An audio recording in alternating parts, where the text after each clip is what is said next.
Hello everyone. इसमें हम इस लेक्चर में हम डाइवर्जेंस एंड कर्ल की बात करने वाले हैं। डाइवर्जेंस एंड कर्ल क्या होता है? It is also an important topic. इससे पहले हमने ग्रेडियंट की बात की थी। और ग्रेडियंट में हमने क्या कहा था, एक डेल ऑपरेटर के बारे में पढ़ा था। और डेल ऑपरेटर क्या था कि I curly divided by curly x plus J curly divided by curly Y plus के curly divided by curly Z.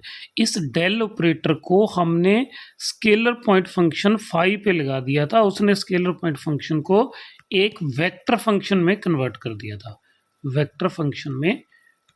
दिया था। अगर अब इस डेल ऑपरेटर को हम एक वेक्टर की तरह देखेंगे, दिस मीन्स दैट इस वेक्टर का हम किसी दूसरे वेक्टर फंक्शन के साथ डेल डॉट, क्योंकि ये वेक्टर फंक्शन है, अगर मैं इसके ऊपर अब एरो भी लगा दूं इसको ये कहने के लिए कि ये वेक्टर फंक्शन है, इसका मैं डॉट प्रोडक्ट किसी अदर वेक्टर फंक्शन एफ के साथ देखूंगा तब ये इसको स्केलर बना देगा। अगर मैं इसका क्रॉस प्रोडक्ट देखूंगा, डेल क्रॉस एफ देखूंगा, तो हमारे पास वेक्टर ही मिलेगा। इसको अब हम पढ़ेंगे।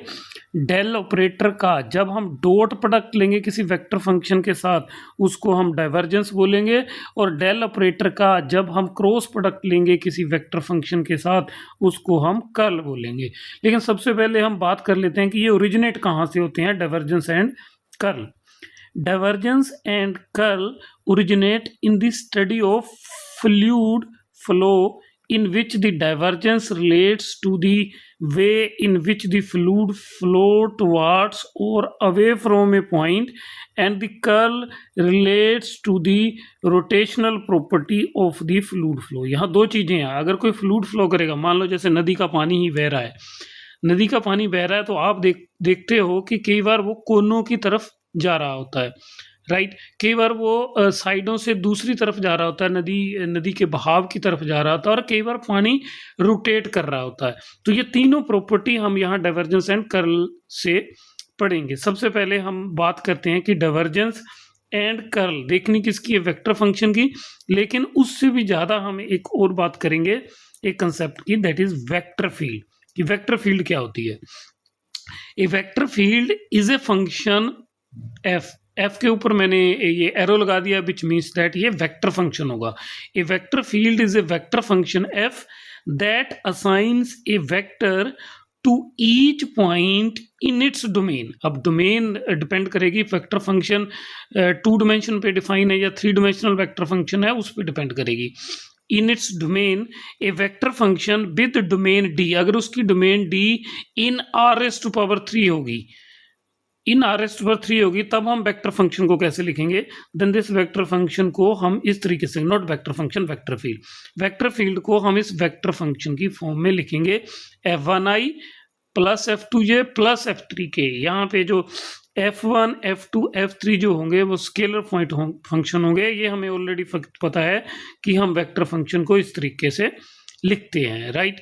और उसी तरीके से अगर उसकी डोमेन 2 डायमेंशनल सिस्टम मतलब r² का पार्ट होगी, तो हम वेक्टर फंक्शन को इस तरीके से लिख सकते हैं। अब वेक्टर फील्ड कैसे होगी, हम कह रहे हैं कि वेक्टर फील्ड एक वेक्टर फंक्शन होगा जो डोमेन के हर पॉइंट को एक वेक्टर असाइन कर देगा। ये हमने ऊपर डेफिनेशन में कहा। कैसे, मान लीजिए कि ये मैं वेक्टर फंक्शन कंसीडर कर रहा हूं, that is fxy is equal to yi minus xj। अब इसको मैंने कुछ एक पॉइंट्स पे लगाया और ये ज्योमेट्रिकली मैंने दिखाने की कोशिश की है कि वेक्टर फील्ड किस तरीके से हमें दिखेगी। अब यहाँ पे देख सकते हैं कि ये पॉइंट 1,0 है, ये पॉइंट 1,0 है। और अगर मैं इस पॉइंट की बात करूं, तो 0,1 हो जाएगा। अगर मैं इस पॉइंट की बात करूं, इस वाले की, तो ये -1,0 हो जाएगा। और अगर मैं इस पॉइंट की बात करूंगा तो ये 0,-1 हो जाएगा। इसी तरीके से मैंने यहाँ पे पहले 1,0 पे f लगाया, ये वाला f 1,0 पे लगाया, तो x की जगह मैंने 1 डाल दिया, और y की जगह 0 डाल दिया। तो ये मेरे पास जो वेक्टर निकल के आया वो 0i माइनस 1j। मैं क्या करूंगा, मैं 10 पॉइंट पे जाऊंगा। जब मैं 10 पॉइंट पे गया तो विच मीन्स दैट 10 पॉइंट को क्या साइन कर रहा है, -0i माइनस 1j। मतलब मुझे x डायरेक्शन की तरफ 0 यूनिट जाना है, मैं चला गया x डायरेक्शन की तरफ 0 यूनिट, मतलब मुझे वहीं रहना है। कहाँ पे 10 पॉइंट पे।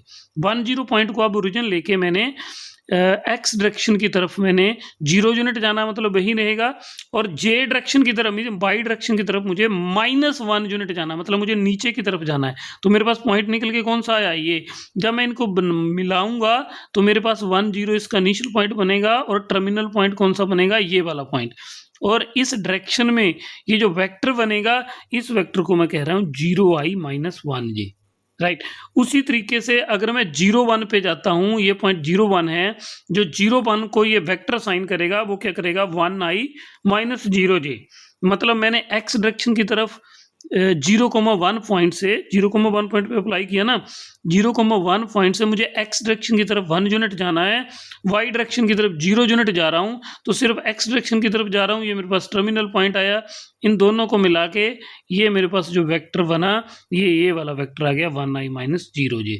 इसी तरीके से मैंने इन सभी पॉइंट्स को आप देख सकते हो, इन सभी पॉइंट्स पे जब मैंने वेक्टर फील्ड लगाई, इस वेक्टर फील्ड ने इसको एक वेक्टर साइन किया, उस वेक्टर को मैंने यहाँ बना दिया। ये जो बन रही है अब, ये जो एरो बन रहे हैं, ये जो वेक्टर बन रहे हैं, ये मेरी वेक्टर फील्ड को रिप्रेजेंट कर रहे हैं। तो इस तरीके से आप वेक्टर फील्ड को देख सकते हो। अब वेक्टर फील्ड क्यों हम पढ़ रहे हैं, क्योंकि हमने जो डाइवर्जेंस या ग्रेडियंट निकालनी है वो वेक्टर फील्ड के रिलेशन में निकालनी है। जैसे मैंने पहले ही कहा कि ये जो वाला डाइवर्जेंस और कर्ल वाला जो कंसेप्ट है, ये फ्लूइड फ्लो से आया है, और फ्लूइड फ्लो में नेचुरली वेक्टर फील्ड ओरिजिनेट होते हैं। ओके, डाइवर्जेंस क्या है, the divergence of a vector field. जैसे मैंने पहले कहा कि वेक्टर फील्ड क्यों पढ़ रहे हैं, अब वेक्टर फील्ड को आपने यहाँ पे एक वेक्टर फंक्शन की तरह ही लेना है। The divergence of a vector field F यहाँ पे आप देख सकते हो, जो मैंने वेक्टर फील्ड लिखी है ये वेक्टर फंक्शन ही है। The divergence of a vector field F is equal to this is denoted by, divergence of F लिखेंगे या फिर डेल डॉट एफ लिखेंगे। जैसे मैंने बोला कि डेल ऑपरेटर का हम डॉट एंड क्रॉस प्रोडक्ट लेंगे, del dot F, and is defined as divergence of F is equal to del dot F is equal to, अब डेल का मुझे पता है, del operator is i curly divided by curly x plus J curly divided by curly Y plus के curly divided by curly z. इसका dot product with, अब मैं ये एक्स वाई जेड नहीं लिख रहा हूँ, सीधे मैं लिख रहा हूँ f1i plus f2j plus f3k। अब मुझे डॉट प्रोडक्ट लेना आता है, आई वाले जो आई वाले कोफिशिएंट है उन दोनों को मल्टीप्लाई कर देना है, फिर जे वाले कोफिशिएंट को मल्टीप्लाई कर देना है, फिर के वाले कोफिशिएंट को मल्टीप्लाई कर देना है, उनको ऐड कर देना। अब यहाँ मल्टीप्लाई नहीं होगा, एक्चुअली करली डिवाइडेड बाई करली एक्स जो है वो डिफरेंशियल ऑपरेटर है। तो जब आई का कंपोनेंट करली डिवाइडेड बाई करली एक्स को आई के कंपोनेंट से मल्टीप्लाई करने जाएंगे, विच मीन्स दैट यहाँ पे हमें f1 का पार्शियल डेरिवेटिव लेना पड़ेगा विद रिस्पेक्ट टू x, वही हमने किया, कर लिया f1 डिवाइडेड बाई कर लिया x, फिर j वाले कंपोनेंट लिए हमने, लेकिन फिर से हमें क्या करना पड़ेगा, पार्शियल डेरिवेटिव लेना पड़ेगा, कर लिया f2 डिवाइडेड बाई कर ली y, उसी तरीके से कर लिया f3 डिवाइडेड बाई कर ली जेड। ये हमारा क्या आ गया, हमारे पास divergence of any vector function. अब इसको हम ऐसे भी लिख सकते हैं, आई डॉट कर ली f डिवाइडेड बाई कर ली x, कर ली f1 डिवाइडेड बाई कर ली x की जगह हम ये टर्म लिख सकते हैं, कर ली f2 डिवाइडेड बाई कर ली y की जगह ये टर्म लिख सकते हैं, और कर ली f3 डिवाइडेड बाई कर ली z की जगह ये टर्म लिख सकते हैं। क्यों लिख सकते हैं, अब यहाँ पे अगर मैं कर ली f1 कर ली आई डॉट, अगर मैं यहाँ पे अब लिखूँ आई डॉट कर ली f डिवाइडेड बाई कर ली x, अगर मैं लिखूँगा तो उसका मतलब क्या होगा, आई डॉट कर ली f1 डिवाइडेड बाई कर ली x आई प्लस कर ली f2 डिवाइडेड बाई कर ली xj प्लस कर ली f3 डिवाइडेड बाई कर ली xk, ये आएगा। जब इसका डॉट प्रोडक्ट लेंगे तो सिर्फ हमारे पास कर ली f1 डिवाइडेड बाई कर ली x ही आएगा, बाकी सारी टर्म जीरो हो जाएंगी। So that's why I dot कर ली f डिवाइडेड बाई कर ली x भी लिख सकते हैं, कर ली f1 डिवाइडेड बाई कर ली x की जगह। उसी तरीके से अगर आप j डॉट कर ली f डिवाइडेड बाई कर ली y लिखेंगे तो वो आपके पास आएगा कर ली f2 डिवाइडेड बाई कर ली y। तो इसलिए मैंने यहाँ j डॉट कर ली f डिवाइडेड बाई कर ली y लिख दिया, उसी तरीके से k डॉट कर ली f डिवाइडेड बाई कर ली z लिख दिया। तो इस तरीके से आपको कई बार लिखा हुआ मिल सकता है किताब में डेल डॉट f। ओके, अब जो डाइवर्जेंस ऑफ f है, क्योंकि आप निकाल रहे हो डेल भी एक वेक्टर है f भी एक वेक्टर है, तो दोनों का डॉट प्रोडक्ट लेने से हमारे पास एक स्केलर आएगा। अब स्केलर या तो पॉजिटिव होगा या स्केलर नेगेटिव होगा या स्केलर जीरो होगा। अब ये अगर स्केलर पॉजिटिव होगा तब क्या सिग्निफाई कर रहा है, स्केलर नेगेटिव होगा तब क्या सिग्निफाई कर रहा है, जीरो होगा तब क्या सिग्निफाई कर रहा है, ये हम नेक्स्ट पढ़ने जा रहे हैं। let the fluid is flowing and the vector field is represented by the velocity of the fluid flow। कि अब जो फ्लूइड फ्लो कर रहा है, मान लो कि कोई नदी बह रही है, नदी के हर वाटर पार्टिकल को हम एक वेक्टर असाइन कर देते हैं, वेलोसिटी वेक्टर। तो उस तरीके से वो जो वेलोसिटी वेक्टर है हर पॉइंट का, मान लीजिए कि ये नदी बह रही है तो हर पॉइंट को हमने एक वेक्टर असाइन कर दिया, हर पॉइंट को एक वेक्टर असाइन कर दिया। तो ये जो वेलोसिटी वेक्टर है इसी को अब हम वेक्टर फील्ड बोल रहे हैं, ये हम बात कर रहे हैं यहाँ पे। The divergence of the velocity vector field at A point in the fluid indicates how much fluid is accumulating।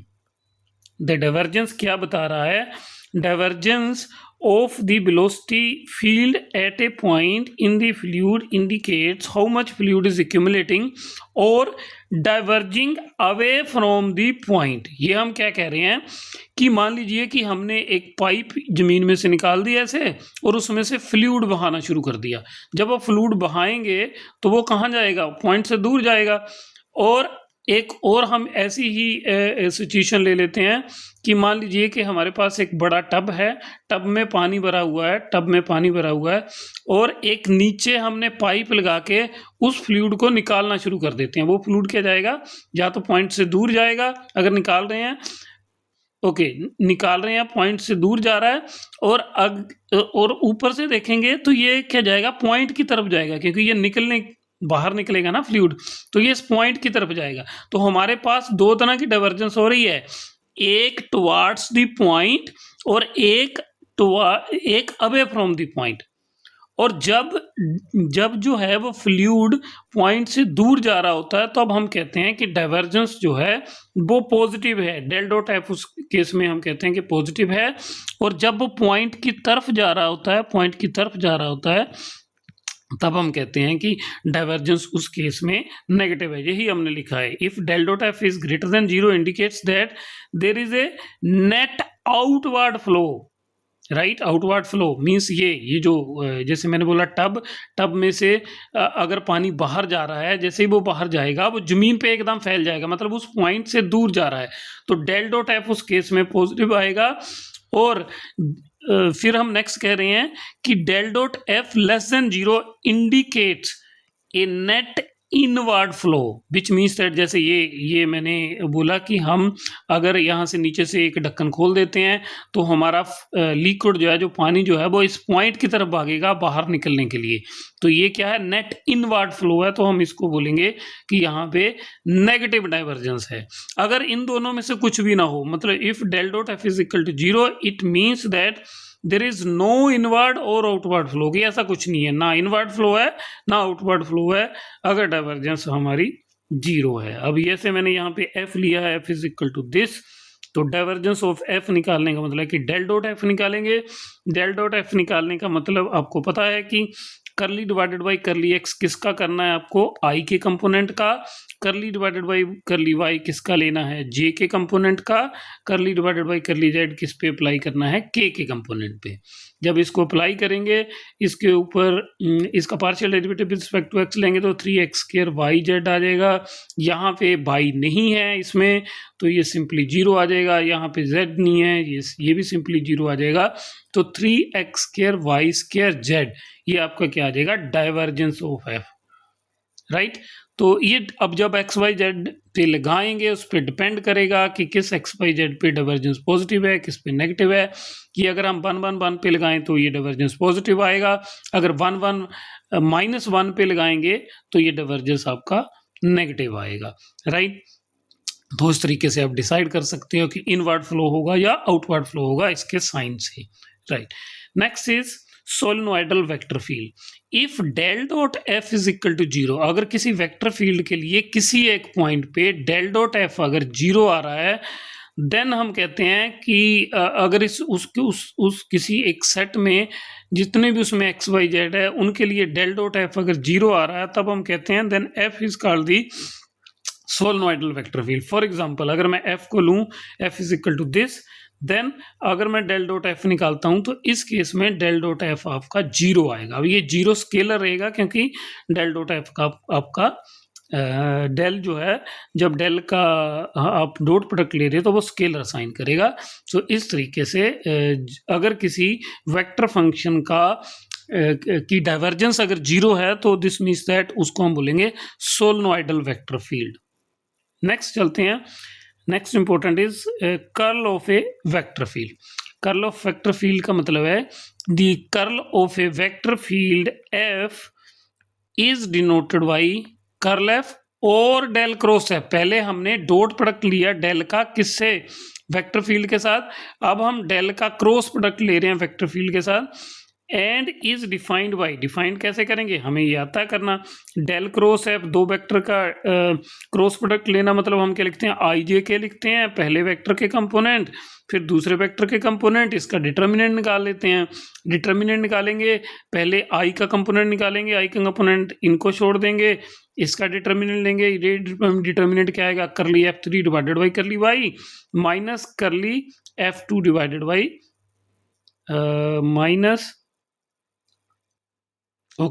Minus curly F2 divided by curly Z आएगा यहाँ पे, minus curly F2 divided by curly z minus j का component निकालेंगे, curly F3 divided by curly x minus curly F1 divided by curly Z, ये लिख दिया। Next हम के का कंपोनेंट जब निकालेंगे इसको छोड़ देंगे, करली F2 divided by curly x minus curly F1 divided by curly Y. तो इस तरीके से आप कर्ल निकाल सकते हो। Example, find curl of F if f is equal to x raised पर 3 y square z i plus x square z j plus x square y k. Del cross f is equal to, फिर वही बात, i j k लिखेंगे, first vector के component second vector के component, ये हम जब कैलकुलेट करेंगे तो आपके पास ये वाला वेक्टर निकल के आएगा। आप देख सकते हो कि क्रॉस प्रोडक्ट और टू वेक्टर हमें पता वेक्टर ही होता है, तो हमारे पास यहाँ पे भी वेक्टर आ रहा है। अब जो ये डेल क्रॉस एफ, अगर हम इसकी ज्योमेट्रिकल सिग्निफिकेंस पढ़ने जाएंगे तो ये हमें बताएगा कि अगर कोई फ्लूइड फ्लो कर रहा है तो उसमें रोटेशन कैसे हो रही है और कितनी हो रही है।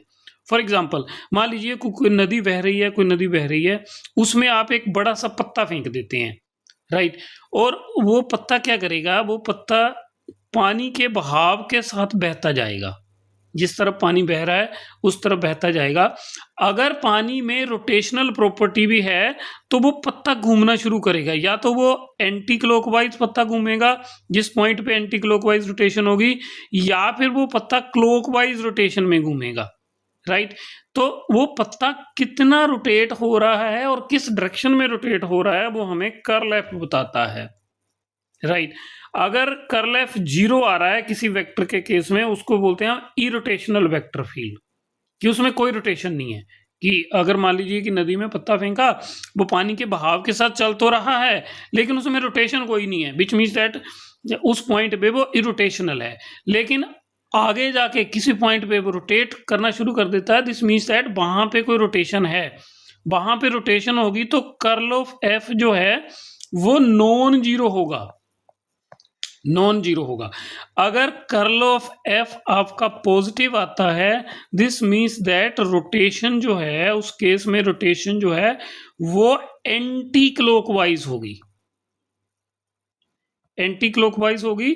अगर कर्ल ऑफ एफ आपका नेगेटिव आता है तो रोटेशन जो है वो क्लॉकवाइज होगी। ये आपने थोड़ा सा ध्यान रखना है, रोटेशन जो है वो क्लॉकवाइज होगी। क्या बोला हमने कि जैसे हमने पत्ता फेंका पानी में, अगर उस पत्ते में कोई रोटेशन नहीं है, किसी पॉइंट पे पत्ता बह रहा है पानी के साथ लेकिन उसमें रोटेशन कुछ नहीं है, घूम नहीं रहा, बह तो रहा है लेकिन घूम नहीं रहा, दिस मीन्स दैट उस केस में curl of F is equal to 0 है।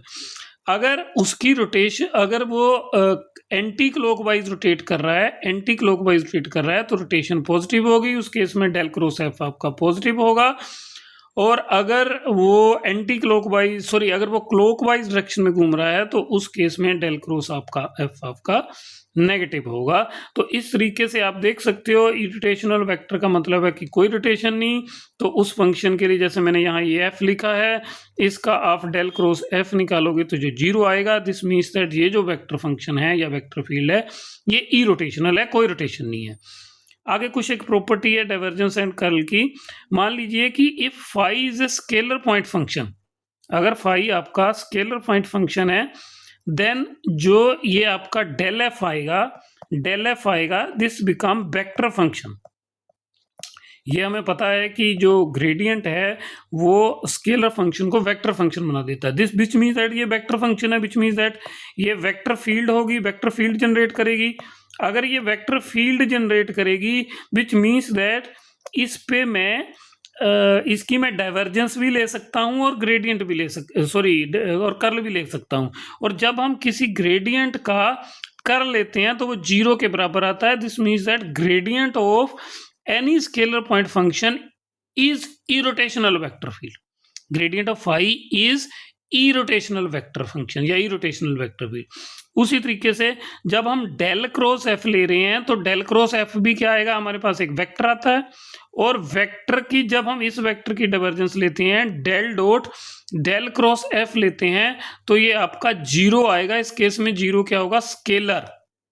क्यों? क्योंकि हम डॉट प्रोडक्ट ले रहे हैं। सो डेल क्रॉस एफ जो है वो सोलेनोइडल वेक्टर फंक्शन होता है। तो ये आप दो याद रख सकते हो कि ये जो फाई ग्रेडियंट ऑफ फाई है ये इरोटेशनल वेक्टर फंक्शन है और ये del cross F curl of any vector function is solenoidal vector function.